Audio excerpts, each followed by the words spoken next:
By the spring of 1917, it seemed that the Allies were losing the war. The French army was in mutiny, the newest Allied partner, Romania, was mostly occupied and near defeat, and German U-boats were sinking so many supply ships that Britain was just 7 weeks from starvation. A breakthrough was needed, so Field Marshal Haig, commander of all imperial forces, planned a major offensive in Flanders, near Passchendaele. But first, he needed a diversion to attract German resources elsewhere. This would be to the south, at Lens, in Pas-de-Calais, and the task was given to Arthur Currie, the newly appointed commander of the Canadian Corps.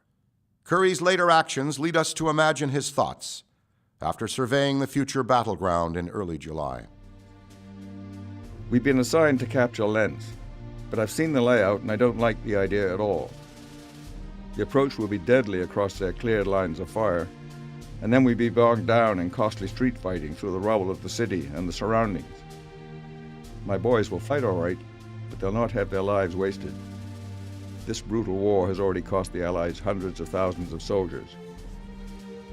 If we storm Lens, then we'll still be at the mercy of the German guns and observers on Hill 70.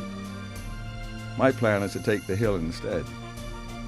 Our guns will then control Lens, preventing enemy access to the railways and coal mines, and make it unsafe as their urban stronghold. It will be a ferocious battle, but taking Hill 70 makes much better sense, tactical and strategic sense, than a direct assault on the city. The Germans are well dug in, but with planning, preparation, and practice, as we did at Vimy, we'll push them off. We'll then prepare for the counterattacks that are certain to come and inflict sufficient casualties to weaken their reserves. I'll have to persuade the British High Command that my plan is the only way to provide the diversion they seek. The Canadian Corps is ready. I'm proud of them, though I lament that many will die. This is the agony of war. In the end, it is simply a question of which side can stand the killing longer.